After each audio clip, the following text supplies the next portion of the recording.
যতন করে বাঁধলি মাথা তাও যে বাঁকা সিথা।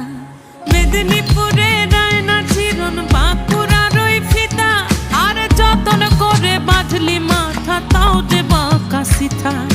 পেছ পাড়িয়া রাজগো